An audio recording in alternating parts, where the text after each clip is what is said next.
Hello and welcome to Atanvarno Tirkuitils, Divide and Conquer, or Lord of the Rings channel.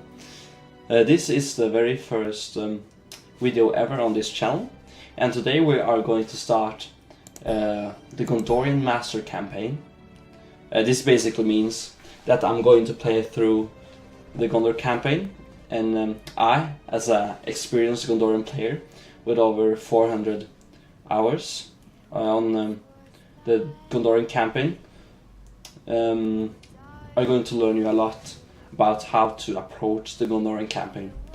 I know there's a lot of people who don't know how to play the Gondorian campaign, because it's a rather hard campaign, to be honest.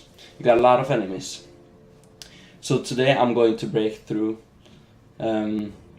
different ways to approach the campaign, or at least how I want to approach it. So first we're going to go through the rules I'm going to play with. I'm going to make it a bit harder for myself, only allowing one general per army. I can have two generals in a battle if I have one general per reinforcing army though. So first I'm going to go through the goals of this campaign. We really want to get a really stable economy from the start on, and also we want to reclaim the border of the old kingdom, Gondorian kingdom, from the year 1050, the Third Age. Then Gondor extended all the way down to Umbar. All the Haradrim were paid tribute to Gondor. We had land all the way up to Tharbad, and basically Enhancement is here now. And we had our kingdom extended all the way up to Dol Guldur, which at that time was Amon Lanc in the hands of the Woodland Realm, and we had land all the way to the border of Rune. So we want to expand into all of Mordor and the south, take Enhancement in the northwest, and of course perhaps take Dol Guldur and take Rune as well, to bring Gondor to its former glory. Now let's take a look at the early game. So in the early game, Mordor is going to press very hard onto eastern Osgiliath, and later Heneth Anun and western Osgiliath. Also Enhancement is going to come and knock on our door sooner or later. The Aradunaim is coming with ships after a while, but I would say that's more like the middle game. And then the Haradrim tribes as well comes more into the later game, because the Armort holds them at this bay.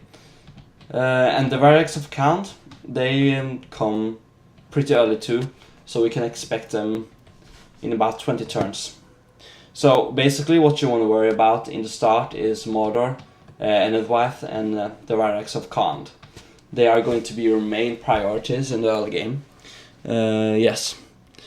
And your strategic points early game is Heneth Anun. They are going to be pushing a lot of Mordor troops towards Heneth Anun, but you got a river which you can easily defend, and we'll probably see that today, to be honest. So now I think we should just start the campaign, really. So the first we are going to do is build a lot of meeting halls, especially in the east, because we want to have a lot of free upkeep. Free upkeep is really important in this game, and especially for Gondor, because you can spare a lot of money just making meeting halls early game. There's a lot of people who would argue that the Mason Hall is better, but if you actually take a look at how much it will give you in case of benefit, it's much more reasonable to build the meeting halls. Of course, the mines is also a very important early game structure to build, because it offers a lot of money. But now we're firstly going to focus on the meeting halls where it's needed. So we can see how much money we have left in the end when we have built a lot of meeting halls. So let's take a look here too. So now we're earning about 1,600 florins a turn, which isn't really that much for a large faction like Gondor. Also in early game we are going to want to build a lot of communal farming, farming in general actually. It will give us a lot of exponential growth early game. So the next thing you want to do is raise the taxes. Some people might not like to raise taxes because they mean it will be a smaller population growth, but after 20 turns I have a goal to earn about 20k per turn, and if we are going to do that we are going to need to make these communal farmings after we have built these meeting halls. So now we're raising the taxes. Let's see, we can't do it everywhere. Yeah, here we can do it. So we're also going to take a look at the generals, because there's a lot of generals for Gondor.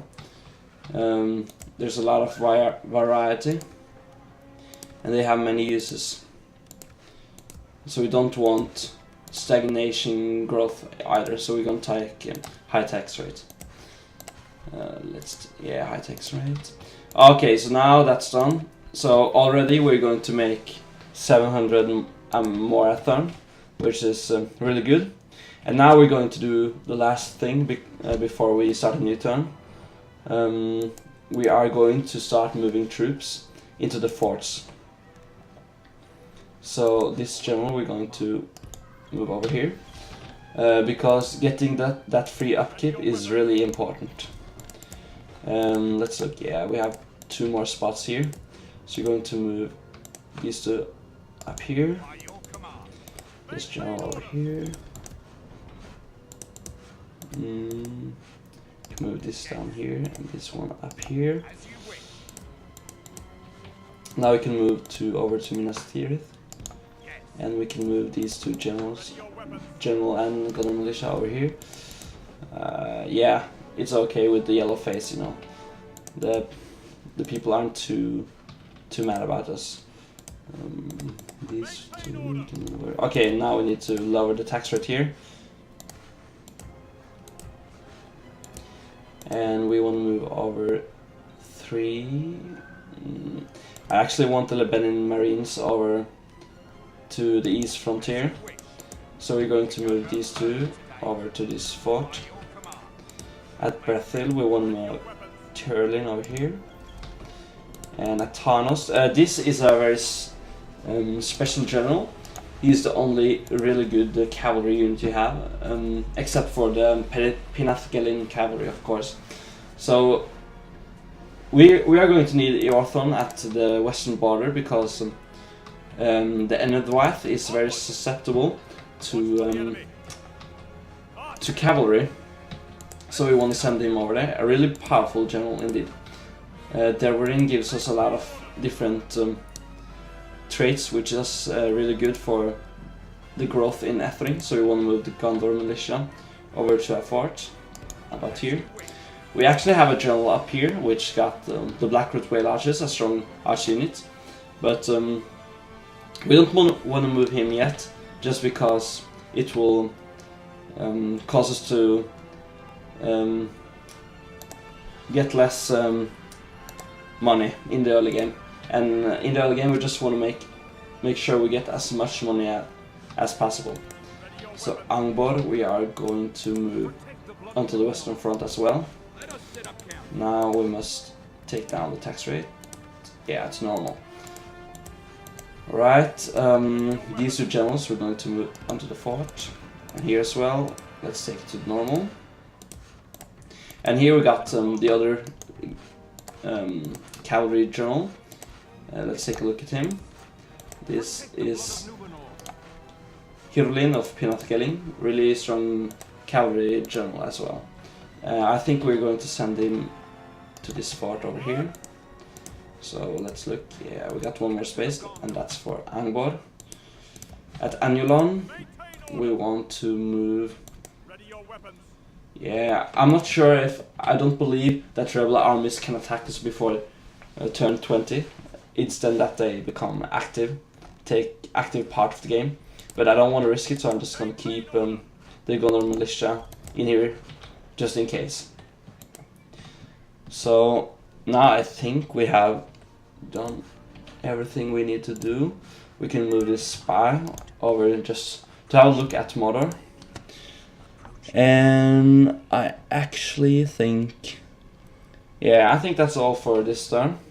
So now we're actually making 4,700 a turn, which is already 3,000 more than we originally was going to make, which is a huge benefit.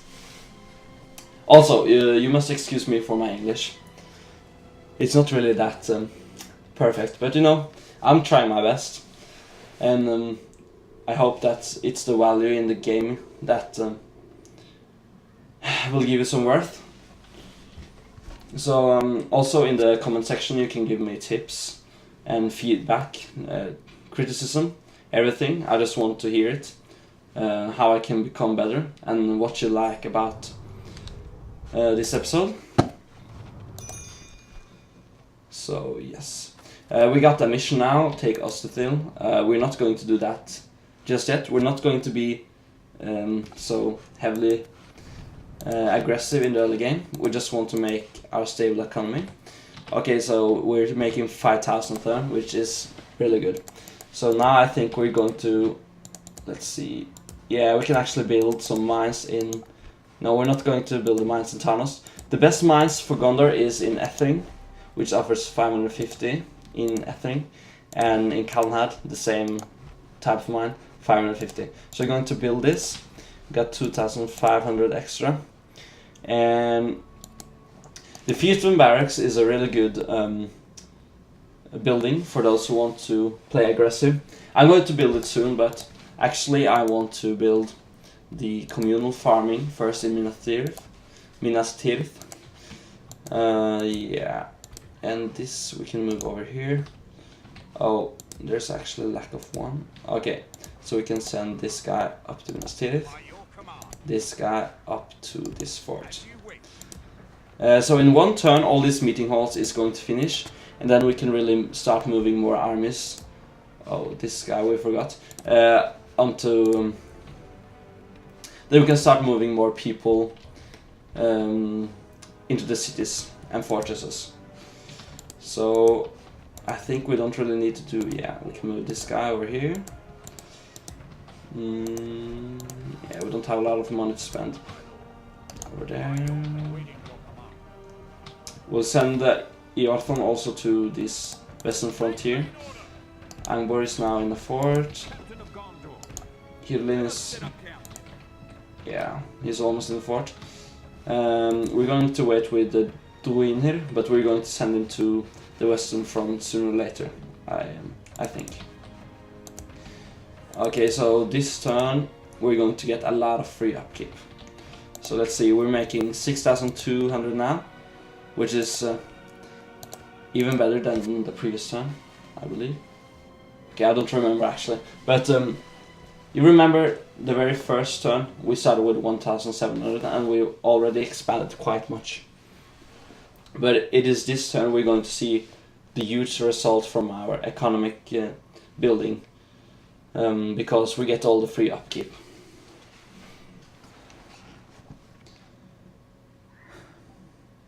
So I think we're going to see some battles this episode, probably at Hennethanun, if I know Mordor right. So let's see. Now you see all the meeting halls are built. And you can see the upkeep is now 7,300. Not really that bad, to be honest, at turn 3. So now we want to move. I think we can move a general over here, actually. Yes, and we got free upkeep here. I'm not going to attack this army just yet, because he might actually attack Henethanen, and we are at the river crossing, which will be a huge benefit for us.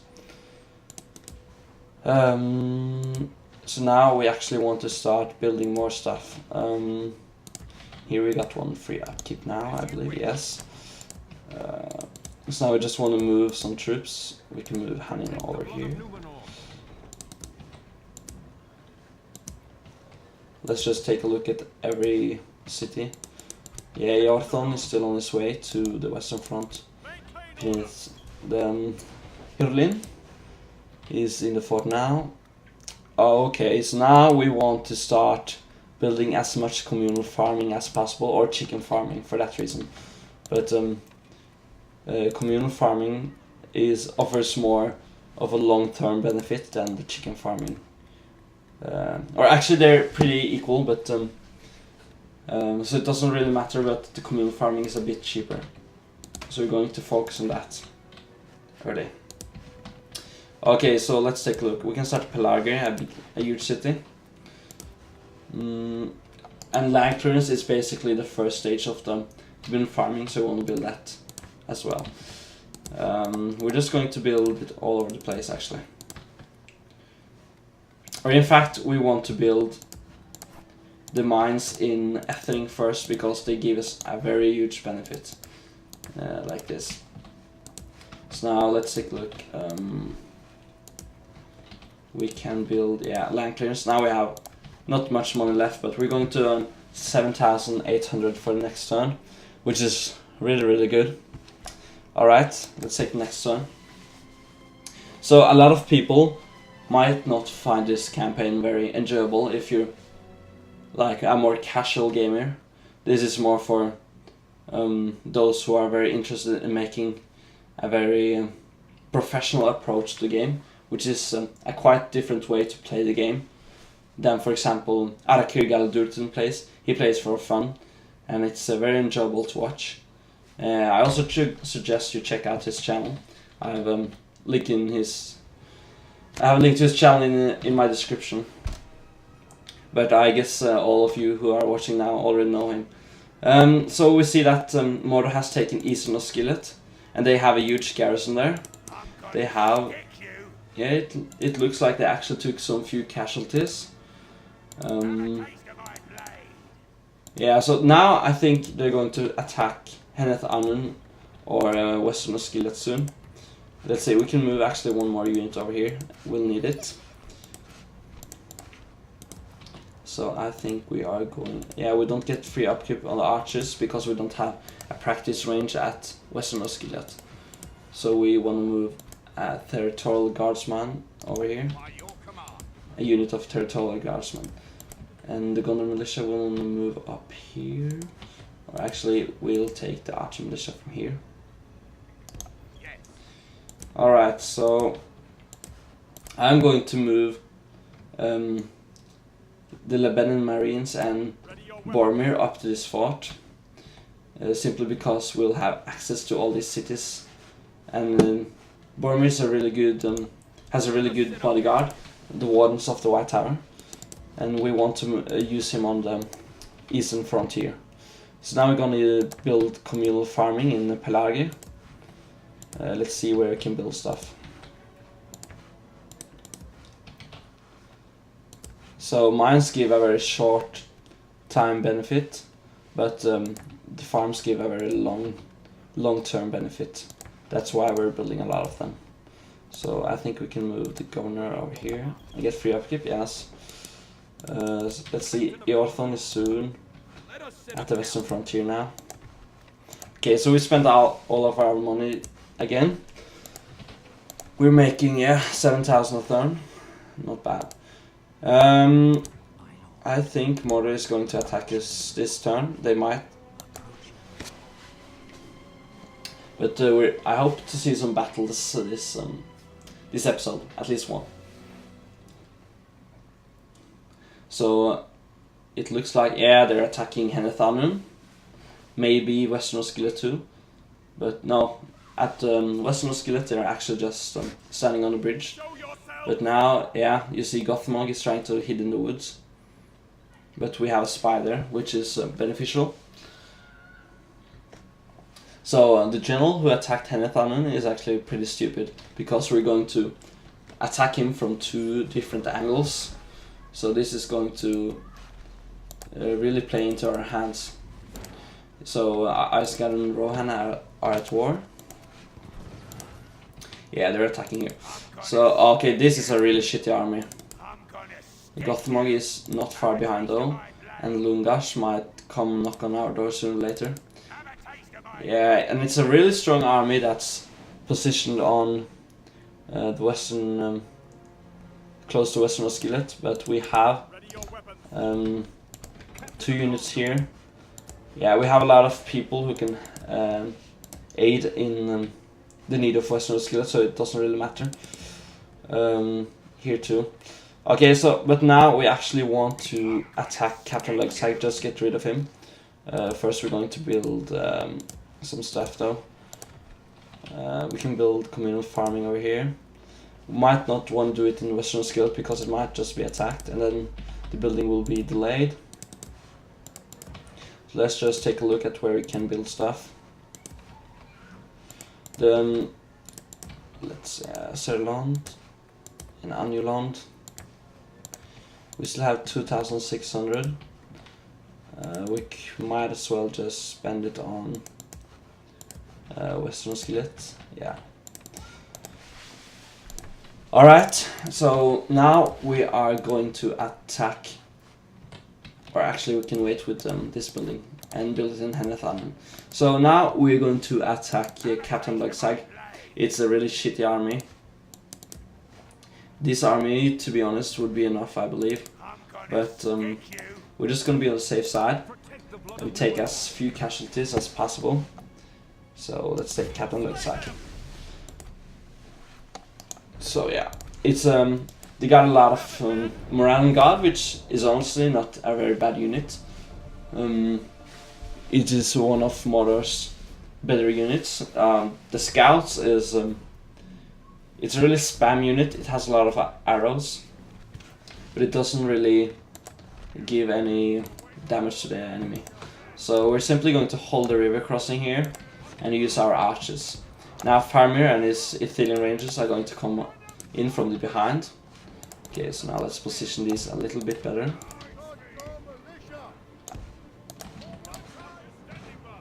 So it looks like they're rushing over the river, but we're going to send our reinforcements over really quickly. Take off these ones.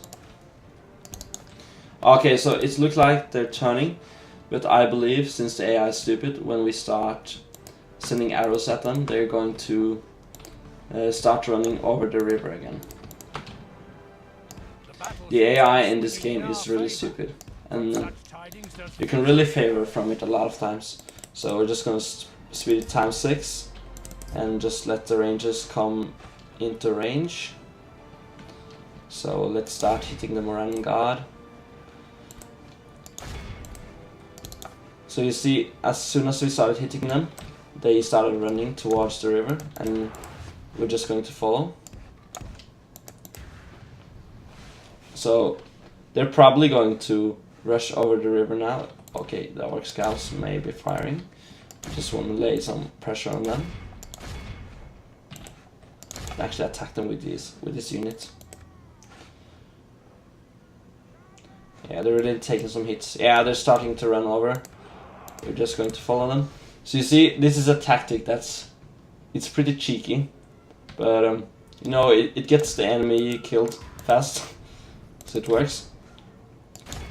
Now they're going to cross the river, and we really want to stay in God mode and just hold this position while the archers take care of them from behind. So the Ithilien Rangers is going to go all over here. This unit is going to stay and come in from the behind. So we won't hit the middle of these guys. So now you're going to see how powerful a river crossing can be in such a situation. So now we start hitting these guys in from behind.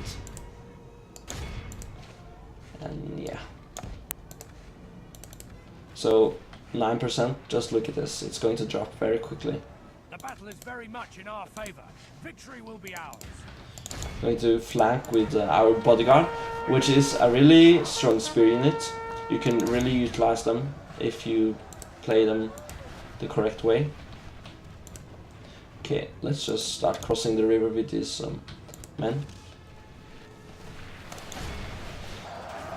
So the orc general is already dead, which means these orcs is going to flee soon enough. Yeah. So this tactic is really good at just holding rivers, but you see, I'm also taking some losses on my Gondor militia because they're pressing with a lot of units. But you see, now they're starting to run back again. They're routing already. So I'm simply just going to continue hitting these guys in the back. We're taking 3%, they're taking 57.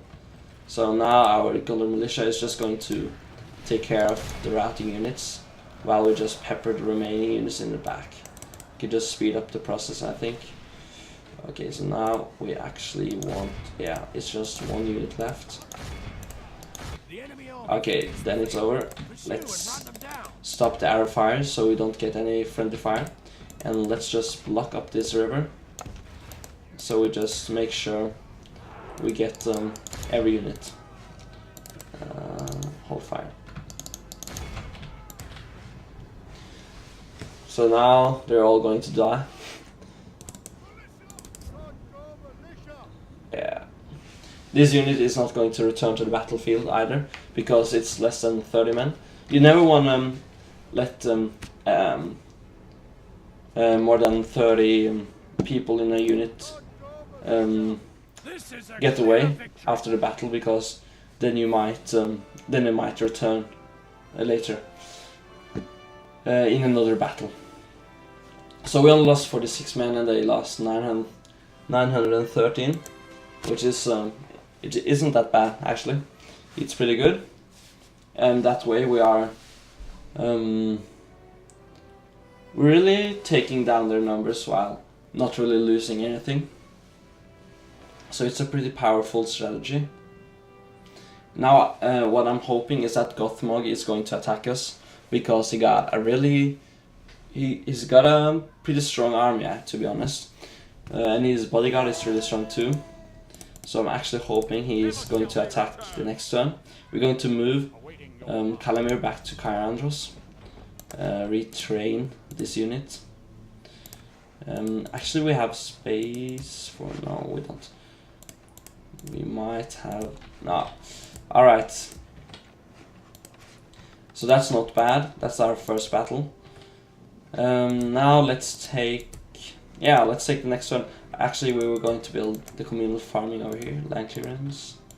We might have enough money. Yeah, okay, we'll just spare the remaining money. Okay, so that's, yeah, Eothon went to the west border now, so we're going to get even more money.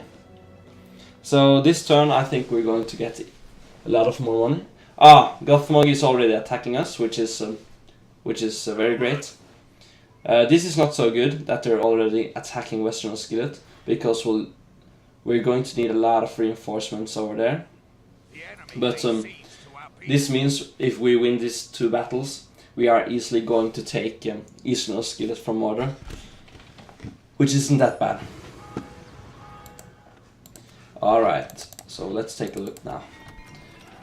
So we built some stuff. Yeah, I got those retraining complete. Okay, so yeah, we're making a lot of money now already at turn 6. So Gothmog has attacked, and we're just simply going to do the same as we did last time. Captain Shaktrak, he's got a pretty strong army because he got a lot of later game units like the Uruks and the Uruk halberds. And this army is not very strong. We are going to send Boromir and the Lebanon Marines to insist in that battle, to aid in that battle. as well as some arch militia and the Gondor militia.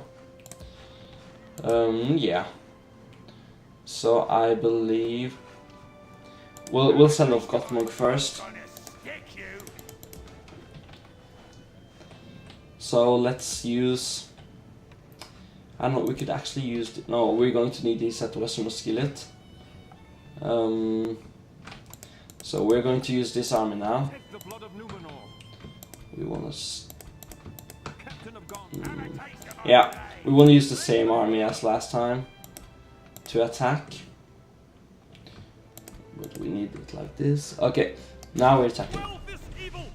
So you see, we're quite outnumbered here, but we're simply going to use the same tactic and really benefit from it. So of course this is a much stronger army, it will be a lot of closer, but we need some exciting battles.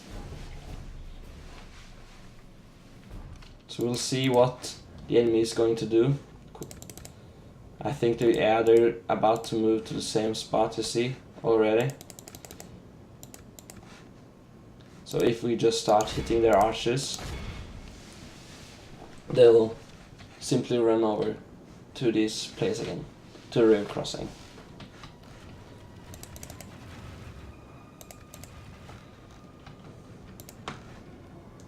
But actually they're firing back at us. We could actually go and engage them. I think we might just... This might be a battle. Let's flank with these ones and these ones. It might be a different battle from last time. Let's see. Yeah, it looks like they're going to cross the river now. But we actually want to engage these archers with our militia.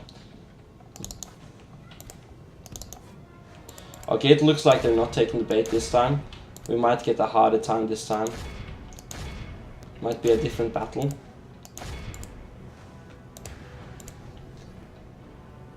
So let's take a look at what archers. You really want to shoot at the more stronger units, like the Orkmoors and the Morgan Chosen.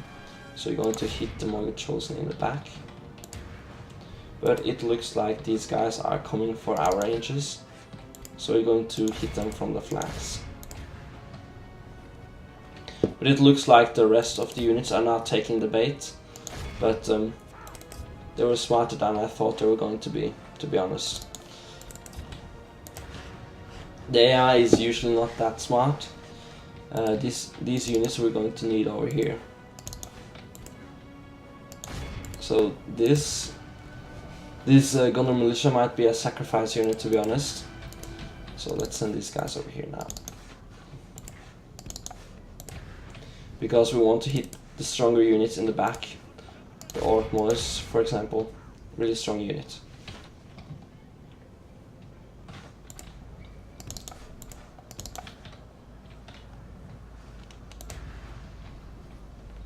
Okay, so Orc archers are running. Now we can attack the Orc host. The Morgul Chosen are just standing here. Okay, now we want to hit these in back.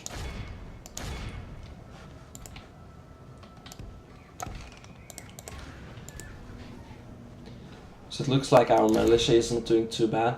They took out many archers and they're now attacking the Orc host. But against the Orc host they're going to be kind of equal, to be honest. Okay, let's start hitting the Morgul Chosen now.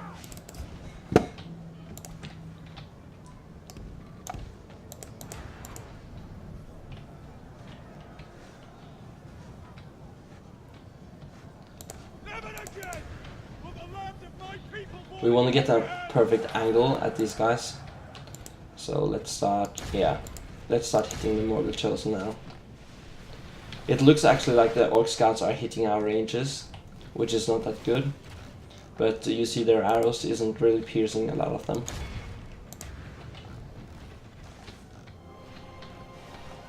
So we want to hit that blob too. Actually, we want to use these guys on the scouts soon, but it doesn't look like they're going to come. Yeah, they're really busy fighting. So you see these spearmen hold very good. They barely lost any men. Now, yeah, these orc scouts is a pain though. They're really dropping our Italian rages. So actually we want to move them a bit like this so they are not blobbed up.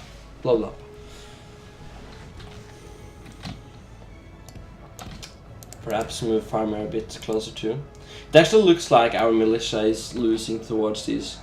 No, it's a pretty close battle, to be honest.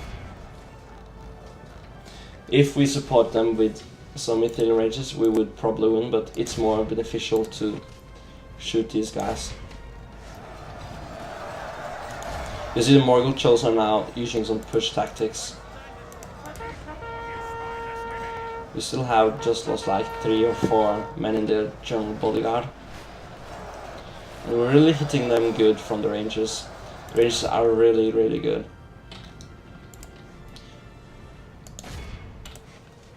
Those Morgul Chosen is a pain though.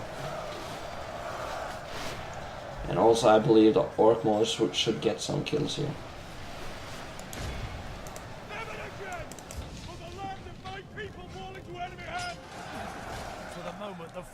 Yeah, okay, we're winning this battle, which is really good. Then we can take out Orc Scouts sooner. But these guys is now dropping. We should stop the Gothmog and just pull them in. They're getting overwhelmed, and I believe some friendly fire from these arch militia. We'll need the Morgul Chosen again. They started dropping, so that's good. I think we can speed up now a bit, at least. Yeah, these guys are going to win easily. And these archers we can use as support if we really need to. I don't really want to. We could just sacrifice the general. It's not that bad, to be honest. We got a lot of spare generals. At least for now he'll be a sacrifice unit. So let's take a look at these guys. Yeah, they're just winning now. So let's just send them in on the Orc Scouts. Good job, guys. Let's perhaps send Farmer a bit closer. Yeah, the Morgul Chosen are now have dropped like half. Arch Militia will not use them. I think this general is going to survive actually. Now these Orc Scouts are going to get some problems. See, the Orc Scouts is actually not that bad of a melee unit sometimes, because there's so many of them, so you can just stun lock the enemy. Oh, we forgot. This is actually a very close battle. You see the Morgul Chosen are now fighting off 19 of these bodyguard. Okay, actually we don't need to use our archers more, I believe. Let's just send these guys over here and support. Yeah, the Morgul Chosen are going to break. He's actually breaking, so we want to capture that general for all of its... Because Gothmog is going to come back with a strong general if we don't catch him. But I don't believe we're going to catch him unless we send in these guys. But no, they're too far behind. Let's just take out... Yeah. The scouts are now done. But I don't believe we... Yeah, the archers might just actually capture... come on. Capture Gothmog.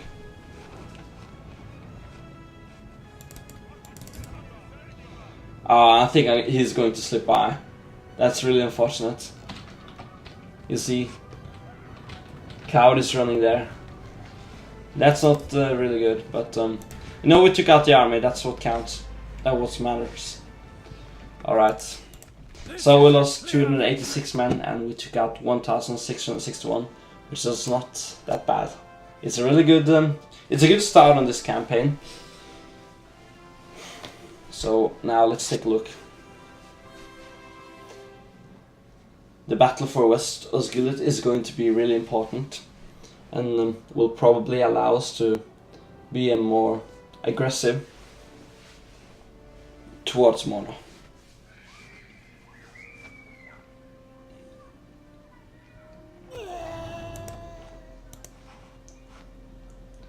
Oh, it actually looks like Kick you. I don't know what happened there. He's supposed to be alive, but I don't know. Okay, I don't know. It looks like a bug. I haven't encountered that before. But anyways, this is a victory, a really important victory. And now their armors are divided. So now we're going to need to support Western Osgiliath in the next episode. So I think I'm going to end the episode right here. Please leave me some feedback. I know this is not a really perfect commentary. I hope it's somewhat entertainment and enjoyable to watch. But yeah, so I hope to see some feedback from you guys on what I can do better. And have a nice day. Goodbye.